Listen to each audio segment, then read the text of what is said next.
Islamabad high court ने P का तरमीमी ordinance के खिलाफ पीएफयूजे समेत दीगर की दरख्वास्तें मंजूर कर लीं। पी का तरमीमी ऑर्डिनेंस 2022 कलअदम करार दे दिया गया। इस्लामाबाद हाई कोर्ट ने पी का तरमीमी ऑर्डिनेंस के खिलाफ दरख्वास्तों पर फैसला महफूज किया था।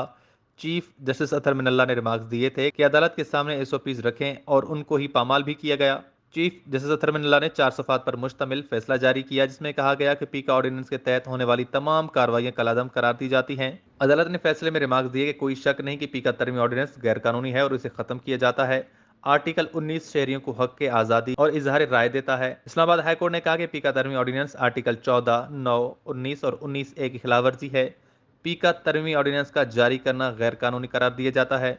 इससे कबल आज पी का तरमीमी ऑर्डिनेंस के खिलाफ दरख्वास्तों पर चीफ जस्टिस अतर मिनल्ला ने इस्लामाबाद हाई कोर्ट में समाअत की। चीफ जस्टिस अतर मिनल्ला ने दौरान समाअत रिमार्क्स दिए कि मोहसिन बेग केस में आपने एसओपीज की पामाली की और वो सेक्शन लगाए जो लगते ही नहीं। वो सेक्शन भी सिर्फ इसलिए लगाए गए ताकि अदालत से बचाया जा सके। ये बताते कि कैसे इस सब से बचा जा सकता है। आपने किसी आम आदमी के लिए एक्शन लिया। डायरेक्टर एफआईए बाबर बख्त कुरैशी ने अदालत को बताया कि कानून बना हुआ है, इस पर अमल दरामद करने के लिए प्रेशर आता है। चीफ जस्टिस ने सवाल किया कि आपने किसी आम आदमी के लिए एक्शन लिया। अतर मिनारा ने कहा कि लाहौर में एफआईआर दर्ज हुई और इस्लामाबाद में छापा मारा गया। डायरेक्टर एफआईए ने बताया कि हम एफआईआर से कबल भी गिरफ्तारी डाल देते हैं, फिर इससे बरामदगी पर एफआईआर दर्ज करते हैं। अदालत ने सवाल किया कि आप कैसे गिरफ्तार कर सकते हैं, किस कानून के मुताबिक गिरफ्तारी डाल सकते हैं। आप अपने अमल पर शर्मिंदा तक नहीं और दलाल दे रहे हैं। चीफ जस्टिस ने कहा कि सहाफियों की निगरानी की जा रही है, ये एफआईए का काम है क्या? डायरेक्टर एफआईए ने बताया कि बिलाल गौरी के अलावा बाकी सब की इंक्वायरी मुकम्मल हो चुकी है।